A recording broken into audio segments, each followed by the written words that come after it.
नमस्कार, बहुत स्वागत है आप सभी का। आप देख रहे हैं आपकी बात मध्य प्रदेश और मैं हूं अभिलाष मिश्रा। आखिरकार एक बार फिर कर्मचारियों की बड़ी मांग को देखते हुए सीएम डॉक्टर मोहन यादव ने कर्मचारियों के तबादलों पर जो प्रतिबंध लगा था उसे फिर से उसमें छूट दे दी है और 15 दिनों के लिए ये तबादले हो सकेंगे। अब नई तबादला नीति को मंजूरी मिल गई है। तबादला नीति 2026 की इस मंजूरी के बाद कहा जा रहा है कि करीब 6.5 लाख कर्मचारी जो हैं वो इधर से उधर जाने के उनके रास्ते खुल गए हैं। लेकिन इसमें 2-3 पेच हैं जो बड़ी दिक्कत दे रहे हैं कुछ कर्मचारियों को। जनगणना में करीब 2 लाख 1,80,000 1,90,000 के आसपास कर्मचारी जनगणना में लगे हैं। बताया यह जा रहा है कि इस तबादले में उनके ट्रांसफर नहीं होंगे। क्योंकि वो जनगणना का काम कर रहे हैं, उनकी ड्यूटी लग चुकी है, तो वो महरूम रह जाएंगे क्या? ये एक बड़ा सवाल उठता है। और अगर रह जाएंगे महरूम तो क्या आने वाले वक्त में उनके लिए तबादला की जो विंडो है वो फिर से खोली जाएगी? दूसरा, शिक्षकों को आपने देखा होगा कि पिछले कई सालों से ऐसी व्यवस्था बनी हुई है कि शिक्षकों के तबादले के लिए एक अलग से विंडो बनाई जाती है, अलग से नीति बनाई जाती है। तो शिक्षकों के तबादले के लिए एक और नीति बनेगी और सबसे ज्यादा विवाद, सबसे ज्यादा आरोप, सबसे ज्यादा फजीहत, सबसे ज्यादा लानत मनानत शिक्षा विभाग के तबादलों पर ही होते हैं। ऐसे में ये जो तबादले आने वाले हैं ये वाकई में क्या जायज पात्र हितग्राहियों को या कर्मचारियों को मिल पाएंगे, या इस बार फिर एक बार फिर से ये जो सिस्टम के अंदर सेंध लगाने वाले हैं, सेटिंग करने वाले हैं, ये बाजी मार ले जाएंगे? इसी मुद्दे पर करते हैं आज आपकी बात।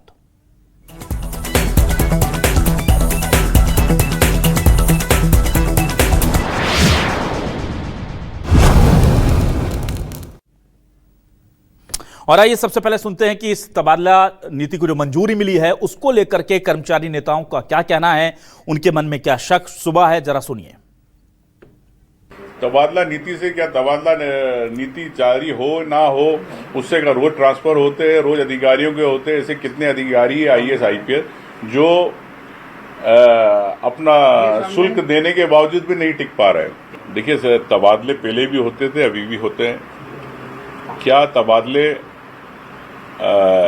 बगैर पैसे के होंगे, ये सरकार बताए।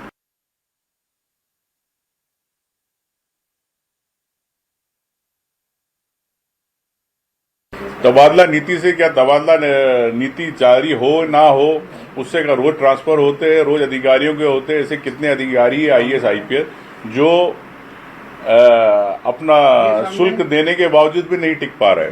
देखिए, तबादले पहले भी होते थे, अभी भी होते हैं। क्या तबादले बगैर पैसे तबादले होंगे तो इन 10 दिनों में सेटिंग होगी। तबादला उद्योग कैसे पनपेगा, वो सब इन 10 दिनों में होगा। शिक्षकों की क्या गलती है कि उनके तबादले नहीं होंगे? क्या उनके परिवार नहीं हैं? उनके माता पिता की सेवा करने का उन्हें अधिकार नहीं है? और जो जनगणना कार्य में लगे हुए हैं उन कर्मचारियों का क्या होगा? तो तबादला नीति वास्तव में तबादला उद्योग को फलने फूलने के लिए, कमीशन से जेब भरने के लिए भाजपा सरकार लेकर आई है। जो जनगणना में लगे हुए जो जितने भी कर्मचारी लगे हैं उसके अंदर ये सभी प्रतिनियुक्ति पे लगे हैं। और वो प्रतिनियुक्ति से मतलब संवैधानिक संस्था के अधिकार और संविधान के तहत सारी चीज़ें जो होती है उसके सारे नियमों के अनुसार ही सारी की सारी चीज़ें होती है। इस बार इतना जरूर किया है स्थानांतरण नीति के अंदर कि अगर पति पत्नी एक ही जगह पर है, अगर सरकारी शासकीय सेवा के अंदर है तो उनको प्रयत्न किया सरकार ने कि एक ही जगह वह सेवाएं दे पाए। जितने कर्मचारी जिसके अंदर जो कर्मचारी नियमित नहीं है उन्हीं को दूर रखा गया है। बाकी के लोग के सारे के सारे जितने कर्मचारी हैं वो अभी जनगणना के काम में प्रतिनियुक्ति के ऊपर है, सब सारे के सारे। उसके ऊपर जब वो काम पूरा हो जाएगा उसके बाद वहाँ की प्रक्रिया होगी पूरी। आइए अब देखते हैं सवाल क्या है। सवाल लेकर आ रहे हैं आपके टेलीविजन स्क्रीन पर। यह रहे सवाल आपके सामने। जनगणना में लगे कर्मियों का नहीं होगा तबादला, करीब 2 लाख कर्मचारी बोले हमारी क्या खता। शिक्षा विभाग की अलग आएगी तबादला नीति, जरूरतमंदों का राहत होगी या होगी सेटिंग। कांग्रेस बोली तबादला उद्योग की कवायद, बीजेपी बोली इससे होगी प्रशासनिक कसावट। एमपी के 6.5 लाख कर्मचारियों के ट्रांसफर होंगे, जनगणना और शिक्षा विभाग के कर्मी अधर में। यह सबसे बड़ा सवाल है कि इनका क्या होगा भाई। और इस मुद्दे पर बातचीत करने के लिए मेरे साथ कुछ खास मेहमान जुड़ गए हैं। सीधे रुक कर लेता हूं। बीजेपी से हमारे साथ सागर कसेरा प्रवक्ता के तौर पर जुड़ गए, उनका बहुत स्वागत करता हूं। मेरे साथ कांग्रेस से प्रवक्ता के तौर पर अमित तावड़े जी जुड़ गए, उनका स्वागत करता हूं। अशोक पांडे जी, प्रांत अध्यक्ष मध्य प्रदेश कर्मचारी मंच जुड़ गए हैं, उनका भी बहुत स्वागत करता हूं। और वरिष्ठ पत्रकार के तौर पर जयप्रकाश पाराशर जी हमारे साथ जुड़ गए हैं, उनका भी बहुत इस्तकबाल करता हूं। चलिए सबसे पहले मैं अशोक पांडे जी आपके पास आ जाता हूं। अशोक जी, तबादला देखिए अभी हाल में कुछ दिन पहले हुए थे, बीच में बहुत लंबा वक्त था जब कर्मचारियों के तबादले नहीं हो पा रहे थे, पर अच्छी बात यह है कि सरकार ने एक बार फिर से तबादले का ये विंडो खोल दिया है। अब मुझे बताइए कि इस तबादले को लेकर के आपके मन में कोई शंका कुशंका तो नहीं है, कोई भ्रम तो नहीं है, कोई सवाल तो नहीं है? बहुत बड़ा सवाल है जी। सरकार ने मात्र 15 दिन के लिए तबादलों से बैन हटाया है और ऑनलाइन व्यवस्था रखी है। 6.5 लाख कर्मचारी हैं, 54 विभाग हैं। क्या 15 दिन के अंदर मान लीजिए 20% कर्मचारियों को ट्रांसफर होना है, क्या संभव है? 15 दिन के अंदर तो ऑनलाइन प्रक्रिया होगी, विभाग में जाएंगे आवेदन, उनकी स्क्रूटनी होगी, प्रस्ताव बनेंगे, अनुमोदन होगा, फिर वो सीएम के अनुमोदन में जाएगा, मंत्री के अनुमोदन में जाएगा, तब तक तो 15 दिन पूरे हो जाएंगे। 15 दिन में ये पहली बार मैंने देखा है कि सरकार ने 15 दिन के लिए बैन बढ़ाया है, हटाया है। इससे पहले जब भी सरकार बैन स्थानांतरण से हटाती थी, स्थानांतरण के लिए खोलती थी रास्ता खिड़की, तो कम से कम 1 माह और 1.5 माह के लिए खोलती थी, और ज़रूरत पड़ती थी तो 15 दिन और बढ़ा देती थी। लेकिन इस बार तो मतलब चौंकाने वाली बात रही कि सरकार ने 15 दिन के लिए खोला है। 15 दिन में 6.5 लाख कर्मचारियों को स्थानांतरण का लाभ देना संभव नहीं है। और फिर स्थानांतरण से आप शिक्षक को, स्थानांतरण से आप जनगणना में लगे कर्मचारियों को दूर रख रहे हैं। ये कहाँ का न्याय है? क्या उनकी ज़रूरत नहीं है? क्या उनको स्थानांतरण से लाभ की ज़रूरत नहीं है? और ये स्थानांतरण नीति से प्रदेश का अधिकारी कर्मचारी खुश नहीं है, असंतोष का वातावरण निर्मित हो गया है। और हर अधिकारी कर्मचारी पूछ रहा है सरकार से, सरकार के प्रतिनिधि से, कि क्या 15 दिन में आप ट्रांसफर कर देंगे? मान लीजिए कोई ट्रांसफर, किसी विभाग में ज़्यादा कर्मचारी हैं और उन कर्मचारियों में से 20% कर्मचारियों को ट्रांसफर करना है, तो पहले तो उनको छंटने में लग जाएगा विभाग में 10 दिन। मैं नहीं मानता कि इस स्थानांतरण नीति का 15 दिन में प्रदेश के अधिकारी कर्मचारियों को लाभ मिलेगा। ठीक है। मैं प्रदेश सरकार से मांग करता हूं आपके चैनल के माध्यम से कि सरकार इस पर पुनः विचार करे। ठीक। स्थानांतरण नीति लागू करने के लिए जो समय अवधि रखी है 15 दिन, इसको तत्काल बढ़ाया जाए, अन्यथा स्थानांतरण का जो बैन खोला गया है इसका वास्तविक लाभ प्रदेश के अधिकारी कर्मचारियों को नहीं मिलेगा। ठीक। उनको मिलेगा जिनने 15 दिन के लिए खुलवाया है, और फिर 15 दिन खुलवाएंगे तो अपना स्वार्थ सिद्ध करेंगे। ठीक है। और जो उनसे संपर्क में अधिकारी कर्मचारी हैं उनको लाभ दिलवा देंगे। ठीक है। जिनकी चाहिए उन्हें लाभ नहीं मिलेगा।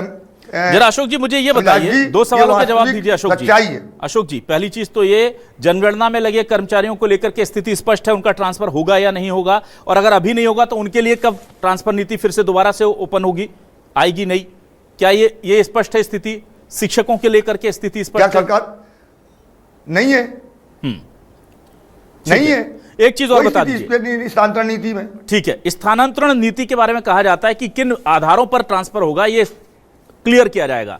ऑफिशियली क्या कर्मचारियों को अभी तक ऐसा कुछ पता चला है कि ये आधार होंगे, या पिछली दफे आप लोगों को मिला था कि इन आधार पर ट्रांसफर होंगे? क्या ऐसा कुछ आपको अभी तक कोई डेटा खाका मिला है? नहीं मिला। ठीक है, ठीक है। चलिए इन सवालों को मैं, स्थानांतरण नीति वास्तविक रूप से विभागों में पहुंची ही नहीं है। ठीक है, ठीक है अशोक जी। चलिए मैं अब जल्दी से आ जाता हूं अमित जी आपके पास। अमित जी देखिए, पिछली दफे भी ये कहा गया था कि जिनके पति पत्नी अलग अलग जिले में उनको साथ लाया जाएगा, पर हुआ ये कि वो पति पत्नी अलग रह गए और सेटिंग वाले लोग करा के ले गए। जिनके 3 साल हो गए थे उनका ट्रांसफर किया जाएगा, कोई 1 साल पहले आया था उसने सेटिंग कर ली, उसको जहां जाना था वो चला भी गया 1 साल के अंदर, और कोई 4-5 साल से पड़ा हुआ है, कोशिश कर रहा है, वो नहीं जा पाया। इस तरह की विसंगतियां भी देखने को मिलती है। लेकिन प्रशासन का यह कहना होता है कि हम लिमिटेड ट्रांसफर करते हैं और इसमें प्रशासनिक कसावट के लिए भी करते हैं, व्यक्तिगत आपकी जो मांग होती है उसके तौर पर उसके लिए भी करते हैं। तो क्या इस बार कर्मचारियों का व्यक्तिगत हित या उनकी व्यक्तिगत मांग जो है वो तवज्जो में रहेगी, ऐसा कुछ है क्या? आपको क्या लगता है? देखिए, जैसा कि मेरे पूर्व के वक्ता अशोक पांडे जी ने बताया कि 15 दिन, तो 15 दिन के लिए तो उनको खोला गया है जो पिछले 1 साल से सेटिंगों में लगे हुए थे। मंत्रियों के यहाँ उनके नित सहायकों और सबने जो लिस्ट बना के रखी है, वही लिस्टों का अनुमोदन 15 दिन में हो सकता है, क्योंकि इनमें तो शनिवार और रविवार भी आ जाएंगे। दूसरी बात यह है कि चलिए एक शिक्षा विभाग की हम बात कर लेते हैं। बड़ा ही गंभीर विषय है अभिलाष जी कि पिछली बार जब शिक्षा विभाग की नीति खुली थी तो उसमें 15 दिन तो यही अटका रहा कि जिले के अंदर के ट्रांसफर कौन करेंगे, कैबिनेट के मंत्री करेंगे, स्कूल शिक्षा मंत्री, या जिले के प्रभारी मंत्री करेंगे, और यही सब चलता रहा। और 1.5 दर्जन जिले ऐसे थे जिनके शिक्षा विभाग के जिलों के अंदर के ट्रांसफर हुए ही नहीं थे। बड़ी गंभीर बात कर रहा हूं मैं आपसे, जिनमें हमारे रायसेन के जिला भी शामिल है और कई आसपास के जिले शामिल हैं। तो जिस व्यवस्था ही खामियां हो, और आप देखिए कि ये कैसा प्रतिबंध खुला है। हमने देखा है कि ये सरकार तो रोजाना ट्रांसफर करती है, आधी आधी रात में हमने देखे कि ट्रांसफर की सूची आती है। कई ऐसे प्रमुख सचिव स्तर के अधिकारी हैं जो 6 महीने एक विभाग ने नहीं टिक पाए। मुख्यमंत्री कार्यालय में प्रमुख सचिव स्तर के 3-3 अधिकारी जो 3-3 महीने में उनकी रवानगी कर दी गई। और जो A+ का खेल होता है वो तो साल भर चलता है। मुख्यमंत्री सचिवालय से साहब A+ की नोटशीट आई है, जिसका दबदबा होगा, जिसके पास सारी व्यवस्थाएं होंगी, जो A+ मुख्यमंत्री सचिवालय से लिख के आ जाएगा, उसका 24 घंटे के अंदर ट्रांसफर हो जाएगा।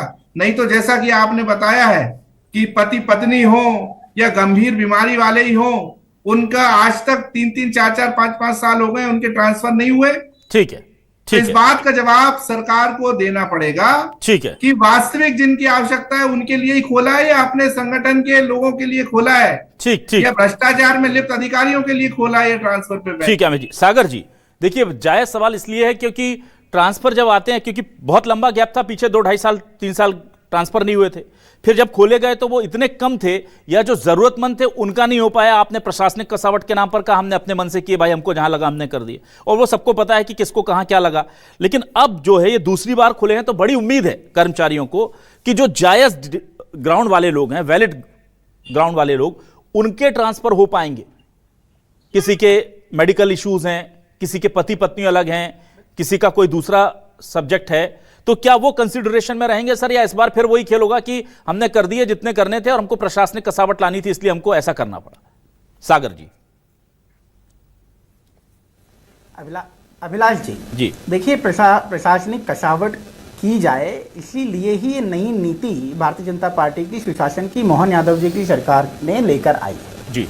लेकिन मैं सुन रहा था अभी हमारे कांग्रेस के मित्र अमित तावरे जी को, और उनके लिए मैं स्पष्टता से कहना चाहता हूं कि वो वही पक्ष स्पष्ट करते दिखाई दे रहे थे जिससे इन शब्दों में कहना मुझे लगता है ज़्यादा उपयुक्त होगा कि जिनके दामन में लगे हैं सौ दाग, वो आईना उठाते हैं, और सवाल तबादले उद्योग जिन्होंने चलाए वो हम पर उठाते हैं। मध्य प्रदेश में 400 IAS हैं अभिलाष जी। 400 IAS को 15 महीने की कमलनाथ जी की कांग्रेस की सरकार ने 1500 से ज्यादा बार बदल दिया, और विदिशा में तो इन्होंने अति कर दी, एक दिन के अंदर तीन कलेक्टर बदल के दिखाए। ऐसे रिकॉर्ड बनाने वाली, ऐसे रिकॉर्ड धारी कांग्रेस, और अब वहां हम पर अमित जी सवाल पूछ रहे हैं कि ये मतलब इसमें घोटाले और पता नहीं क्या क्या ये करने जा रहे हैं। तो अपने आईने को उठा के स्वयं को देखने का प्रयास जरूर करना चाहिए, क्योंकि आपने किस प्रकार से भ्रष्टाचार की अति मचा दी थी, पूरे देश ने देखा था। तबादला उद्योग के नाम से जाना जाने लगा और वल्लभ भवन अड्डा बना दिया आपने इस चीज का, जिस चीज को आज कहते भी हमें शर्म आती है। लेकिन आज मध्य प्रदेश में डॉक्टर मोहन यादव जी की सरकार ने आज जो स्थानांतरण की नीति 2026 लागू की है, वो एक प्रशासनिक निर्णय मात्र नहीं है अभिलाष जी, उससे बहुत ऊपर सुशासन, पारदर्शिता और जवाबदेही की दिशा में एक बड़ा संरचनात्मक सुधार है। मैं बहुत जिम्मेदारी से कहना चाहता हूं कि यह नीति उस तबादला उद्योग संस्कृति जो कमलनाथ जी ने लागू की थी, उस पर निर्णायक प्रहार है जो माननीय मोहन यादव जी अब लेकर आए हैं, जिसके माध्यम से हम प्रशासनिक ढांचे को अस्थिर जो उन्होंने किया था उसे बेहतर और सुचारू बनाने का प्रयास कर रहे हैं। आपने जो प्रश्न उठाया कि 15 दिनों की इन विंडो के अंदर क्या होगा, तो बहुत ही नियमावली के साथ में पारदर्शी प्रक्रिया को अप्लाई करके ऑनलाइन तरीके से हम इस पूरी प्रणाली को लेकर जाने वाले हैं, जिसके अंतर्गत पहली बार इस मूलभूत ढांचे में संवेदनशीलता को रखा गया है। अगर कोई बीमार है, किसी की पत्नी कहीं और है, किसी की माताजी कहीं बीमार हैं, तो इन सब बातों का ध्यान रखा जाने वाला है। ये मोहन यादव जी की सुशासन की सरकार है, ये कांग्रेस की भ्रष्टाचारी सरकार नहीं है, जहां पर आपका काला धन ओएसडी के घरों से करोड़ों करोड़ों रुपए बरामद हो। तो इसलिए मैं स्पष्ट रूप से कहना चाहता हूं, स्थानांतरण की जो अंतिम संख्या जी। मुझे जरा एक चीज और बताइए कि जो जनगणना में लगे लोग हैं, आप कह रहे हैं हमने ट्रांसपेरेंसी रखी है, उनको लेकर के क्या फैसला हुआ अभी तक? करीब 1,80,000 यानी करीब 2 लाख कर्मचारी हैं सर। ये क्या ये महरूम रह जाएंगे ट्रांसफर से, या इनके लिए 2-3 महीने बाद, 4 महीने बाद जब ये खत्म हो जाएगा आप दोबारा नीति ट्रांसफर ओपन करेंगे? अभिलाष जी, मैं एक्सपेक्ट कर रहा था कि आप इस प्रकार का प्रश्न पूछेंगे जी। मैं धन्यवाद करना चाहता हूं कि आपने उन सभी वर्गों की चिंता करते हुए ये प्रश्न पूछा है जी। लेकिन मैं आपको स्पष्टता से बताना चाहता हूं, भारतीय जनता पार्टी की सुशासन की सरकार संवेदनशीलता के साथ साथ संविधान पर भरोसा रखती है और उससे चलती है। संविधान के नियमों के अंतर्गत जब भी कोई व्यक्ति किसी इस प्रकार के है और वो आयोग में कहीं कार्यरत है, तो ये आयोग के अंतर्गत आता है ये डिसीजन। हम इसकी चिंता करते हुए हम ये प्रशासनिक ढांचे को मूलभूत तरीके से ये ध्यान देंगे कि आयोग के अंतर्गत किसी भी प्रकार से अगर कोई हमारे पास विंडो होगी तो उन सभी को सहयोग किया जा सके और कोई भी इससे वंचित न रहे। जिसे जिस चीज की आवश्यकता है उससे उसका अधिकार पूरा मिले, इसके लिए मोहन यादव जी की सरकार बहुत। सागर जी, आप एक तरफ ट्रांसपेरेंसी की बात कर रहे हैं और एक तरफ फिर आप गोल गोल बात कर रहे हैं। मैं आपसे पूछ रहा हूँ, 6.5 लाख कुल कर्मचारी हमारे जिनका ट्रांसफर हो सकता है, उसमें से शिक्षा विभाग के हमने निकाल दिए।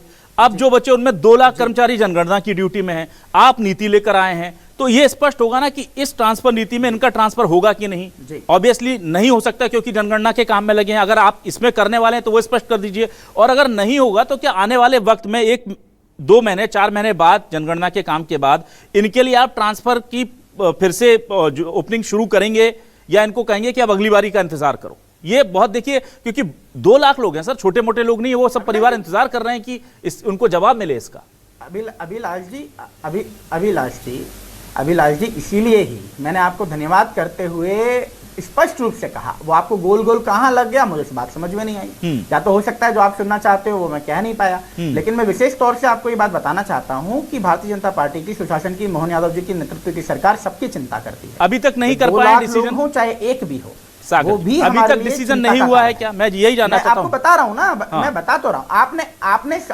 आपने स्वयं ही तो कहा कि जब वो जनगणना के काम में लगे हैं, आयोग के अंतर्गत ये फैसला आता है। हम इस बात पर पूरी तरह से उन्हें आश्वासन देना चाहते हैं कि वो चिंता न करें।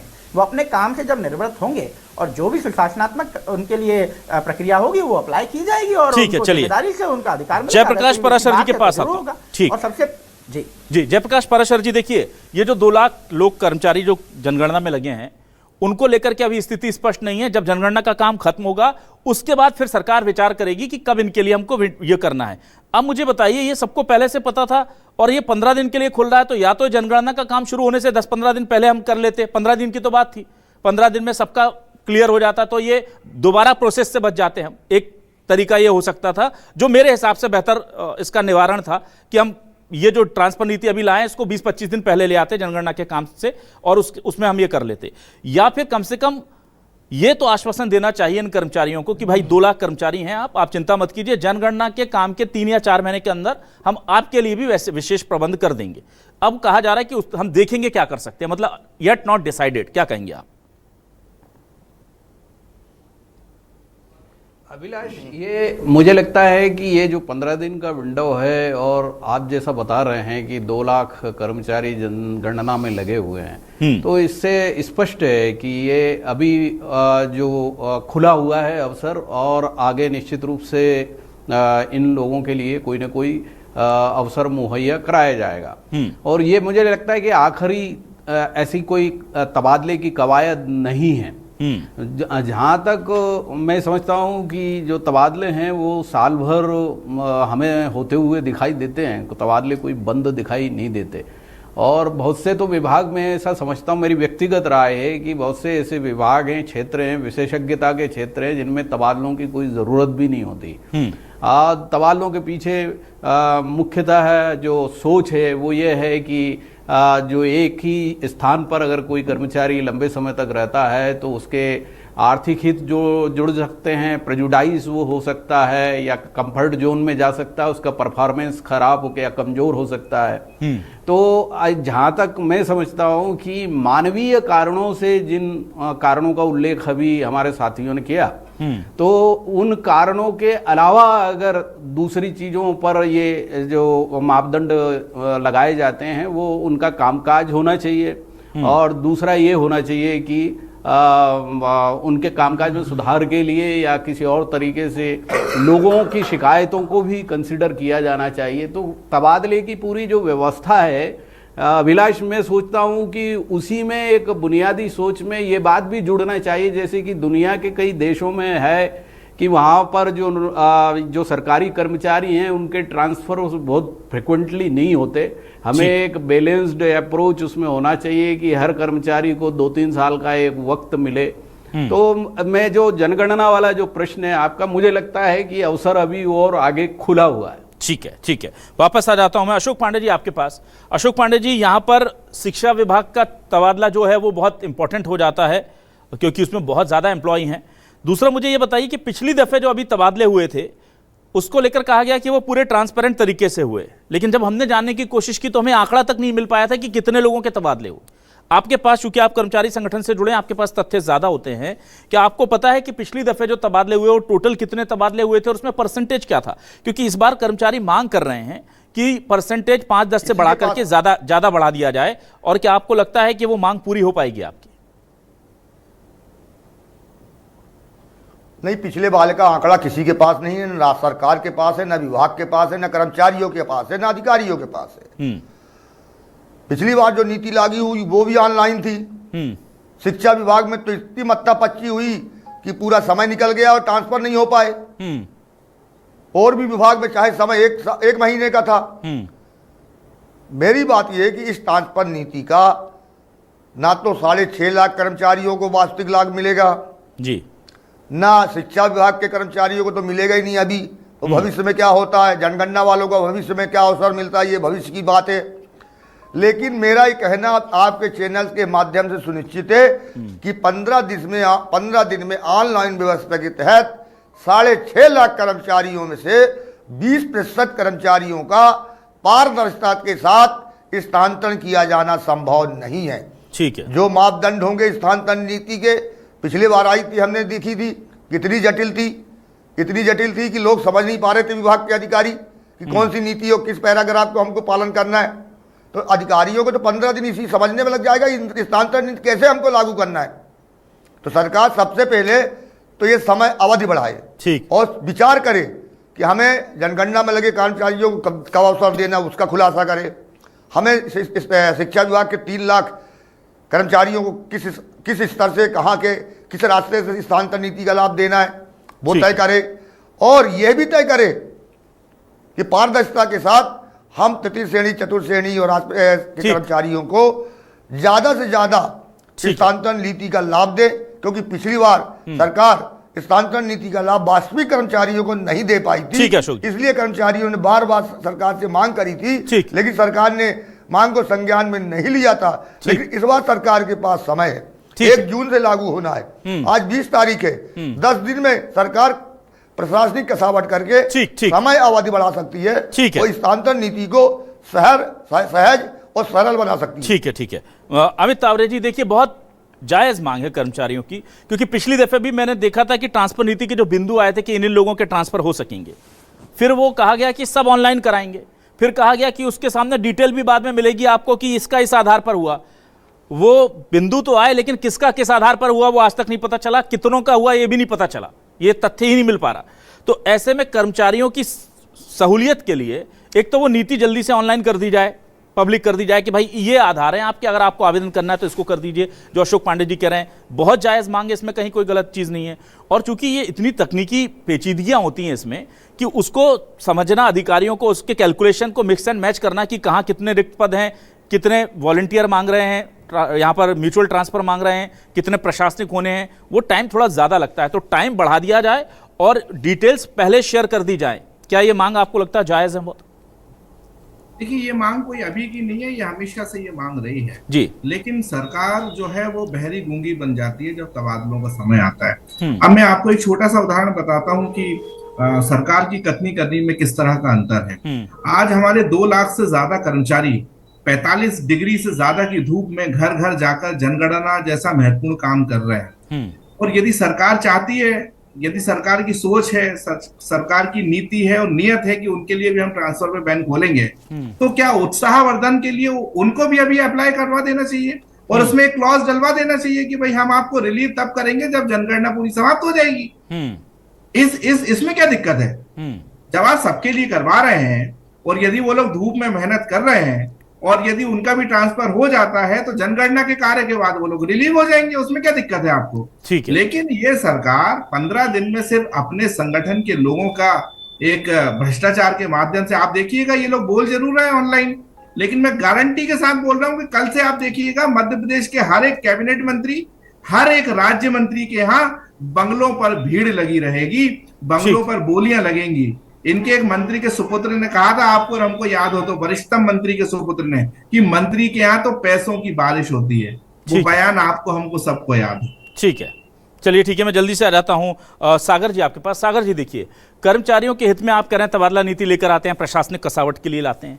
प्रशासनिक कसावट के लिए भी जरूरी है कि सारा डेटा जो है वो अधिकारियों के पास पहले पहुंच जाए। कर्मचारियों के हित के लिए भी जरूरी है कि उन्हें नीति पता चल जाए किस आधार पर उन्हें ट्रांसफर करना है। और उससे भी बड़ी चीज और जरूरी चीज ये है कि जो आप करते हैं, जो कहते हैं कि हम ऐसा करेंगे, वो वैसा हुआ है कि नहीं, उसके बाद की आंसरबिलिटी, जो रिस्पॉन्सिबिलिटी है, उसको लेकर के मैं देखता हूं कि प्रशासन चुप्पी साध लेता है। अगर ट्रांसफर किए हैं तो उसकी बाकायदा एक लिस्ट जारी होनी चाहिए ना साहब, कि इन लोगों के ट्रांसफर हुए हैं और इस आधार पर हुए हैं, ये प्रशासनिक वजह से हुए हैं, ये म्यूचुअल वजह से हुए हैं, ये इन्होंने मेडिकल आधार पर मांगा था, ये इनकी पत्नी यहां पर कार्यरत करती। इससे क्या होगा कि सरकार के प्रति, प्रशासन के प्रति कर्मचारियों का भरोसा बढ़ेगा। ऐसा अभी तक क्यों नहीं कर पा रहे हैं? और ये क्या, ये बहुत दुविधा या रॉकेट साइंस है इसमें, या इस बार आप कर डालेंगे, इस बार कर देंगे, ये कर्मचारियों की मांग पूरी कर देंगे, विपक्ष और मीडिया का मुंह बंद कर देंगे? क्या कह रहे हैं आप? अभिलाष जी देखिए, सबसे पहले तो मैं आपको स्पष्ट करना चाहता हूं कि ट्रांसपेरेंसी यानी कि पारदर्शिता का मतलब किसी भी प्रकार से प्रेस कॉन्फ्रेंस के अंदर सूची जारी कर देना नहीं होता है। पारदर्शिता का मतलब है रूल बेस्ड, टाइम बाउंड और अकाउंटेबल सिस्टम, और यही काम माननीय मोहन यादव जी की सरकार कर रही है। अभी प्रश्न उठाया कि 15 दिनों में ट्रांसपेरेंसी संभव ही नहीं है, तो मैं पूछना चाहता हूं माननीय कांग्रेस के प्रवक्ता हमारे अमित तावरे जी से कि कांग्रेस के समय कोई समय सीमा थी क्या कोई प्रतिशत की सीमा थी? क्या कोई स्पष्ट प्रक्रिया थी? क्या कोई ऑनलाइन ट्रैकिंग भी थी क्या, जिसके बारे में आज हम चर्चा कर रहे हैं? तो इन सबका जवाब है बिल्कुल नहीं। तभी तो इस पूरे प्रदेश ने उस समय तबादला उद्योग का दौर देखा। आज पहली बार हमने टाइमलाइन स्पष्ट की है, विभागवार अधिकतम प्रतिशत को तय किया गया है, ऑनलाइन प्रक्रिया चालू की गई है और मानवीय आधार भी तय किए हैं। माननीय मुख्यमंत्री जी हर स्तर तक जवाबदेही तय कर रहे हैं और वो स्वयं कर रहे हैं। अंग्रेजी की एक कहावत है, leader is one who knows the way, goes the way and shows the way. माननीय मुख्यमंत्री जी स्वयं ये कार्य करते हुए दिखाई देते हैं, और अगर इस प्रकार की कुछ शंकाएं आती भी हैं तो उसका संपूर्ण समाधान टोटल रिस्पॉन्सिबिलिटी के साथ और बहुत ही संवेदनशीलता के साथ करने के लिए माननीय मोहन यादव जी की सरकार पूरी तरह से सजग है। मैंने अभी भी कहा, मैं फिर कह रहा हूँ, मैं विश्वास दिलाता हूँ, मानवता के किसी भी विषय पर बहुत ही संवेदनशीलता से मोहन यादव जी की सरकार फैसला लेती है। और ना सागर जी, आप ट्रांसपेरेंसी की बात कह रहे हैं कि ठीक है, प्रेस कॉन्फ्रेंस मत कीजिए, आपने जिस पोर्टल पे लिस्ट डाली है, जिस विभाग की डाली है, उसके सामने लिखिए तो, और उसमें परसेंटेज तो बता दीजिए कि भाई वन विभाग में इतने लोगों का हमने ट्रांसफर कर दिया। ये ट्रांसपेरेंसी तो यही है ना कि आप पब्लिक में जाकर के आप वो चीजें बताएं। जो आरोप लगते हैं कि तबादला उद्योग चल रहा है, जो आरोप लगते हैं कि जरूरतमंदों का ट्रांसफर नहीं होता, सेटिंग वालों का होता है, जो आरोप लगते हैं कि आप बोलते हैं कि 10% करेंगे और 5% करके विंडो बंद कर देते हैं, इन आरोपों का जवाब भी मिल जाएगा। और एक चीज ये है कि कर्मचारियों के हित में है, कह रहे हैं आप, और अगर आप कहते हैं कि हम वो कर रहे हैं तो फिर उसे साबित भी करना पड़ेगा। और साबित कैसे होगा? जब डेटा आप पब्लिक करेंगे। तो ये डेटा कब पब्लिक होगा, मेरा सवाल यही है। मैं जवाब देता हूं जी, जवाब देता हूं। मैं आपको स्पष्टता से कहना चाहता हूं, सरकार ने कभी भी आंकड़ों से भागने की कोशिश नहीं की अभिलाष जी, लेकिन फर्क सिर्फ इतना है, भाजपा सरकार प्रशासन को स्थिर और प्रभावी बनाने के लिए निर्णय लेती है, जबकि कांग्रेस सरकार प्रशासन को राजनीतिक नियंत्रण में रखने के लिए माध्यम बनाती थी। लेकिन आपने जब आंकड़ों को स्पष्टीकरण से रखने की बात की है तो आप देखिए हमारा प्रयास होगा, अगर इससे आपको संतुष्टि मिलेगी तो वो आंकड़े भी आपके सामने स्पष्टता से हम रखे तो जाएंगे। कर्मचारियों के हित में बात कर रहे हैं और ये कर्मचारियों के लिए बहुत बड़ा संतोष होगा कि अगर वो लिस्ट देखेंगे, क्योंकि देखिए आप लिस्ट जारी करेंगे, अगर उसमें विसंगतियां होंगी तभी तो वो चैलेंज कर पाएंगे ना आपको कि साहब ये विसंगति है इसमें। अब विसंगति हुई कि सेटिंग वाले का हुआ कि जरूरतमंद का हुआ, ये तो सब दबा हुआ है फाइलों में। अब मैं आ जाता हूं जयप्रकाश जी के पास। बहुत अच्छा होगा अगर आप ये कर पाए तो, हालांकि मुझे मुश्किल लगता है सागर जी, मैं आपको ओपनली लाइव चैनल पर कह रहा हूं कि मुझे मुश्किल लगता है, पर अगर आप इस चीज को कर पाए मुश्किल लगता है तो बहुत साधुवाद के पात्र होंगे आप। चलिए मैं जयप्रकाश जी के पास आ पाता हूं। जयप्रकाश जी, जिस टाइम पर ट्रांसपेरेंसी और विश्वसनीयता की बात करते हैं हम सरकारों में, बहुत जरूरी, सबसे जरूरी अवयव हो गया है अभी लोकतंत्र का, उस वक्त में कर्मचारियों के ट्रांसफर खोले जा रहे हैं इतने दिनों के लिए, 15 दिनों के लिए नहीं, आप 5 दिन के लिए खोलिए, पर जो हो रहा है वो सिस्टमेटिक हुआ है या अधिकारियों की चली है?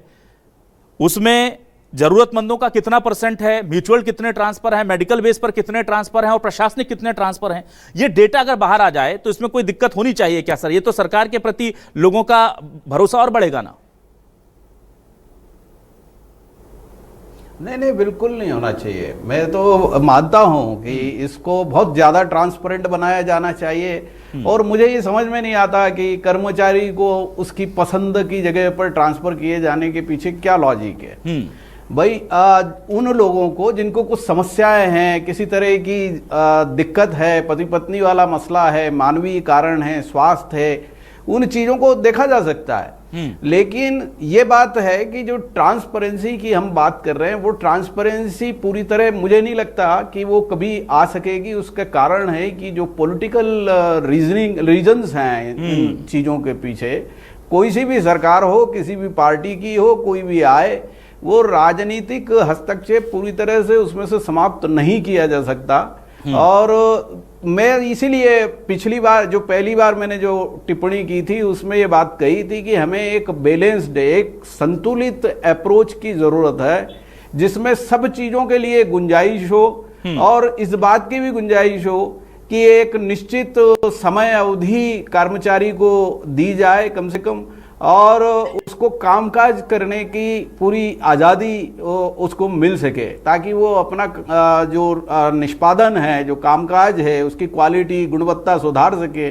अब इस पोर्टल में एक मैं समझता हूं अभिलाष की जो पॉइंट सिस्टम है, एक परफॉर्मेंस को रेट करने का, जिसको आप अपनी सेवाएं दे रहे हैं उसकी भी कोई भूमिका होनी चाहिए। तो आखिर ये जो ट्रांसफर्स हैं उसको करते समय उन लोगों का जो कामकाज है कर्मचारियों का, वो भी उसमें कंसिडरेशन में आए। बिल्कुल, बहुत अच्छी बात आपने कही। ये ज्यादा सिस्टमेटिक हो, ट्रांसपेरेंट हो तो बहुत अच्छा होगा, क्योंकि आप नियम कितने ही बना दें, बाद में बताइए कि इन नियमों में से इतना का हमने पालन कर लिया। और इस बार बहुत ज़रूरी है, क्योंकि मैं कर्मचारियों के बीच रहता हूं, उनके बहुत सबसे ज़्यादा डिबेट अगर कोई करते हैं तो हम करते हैं, उनके मुद्दे उठाते हैं तो हम उठाते हैं। अशोक पांडे जी मेरी इस बात से इत्तेफाक रखेंगे।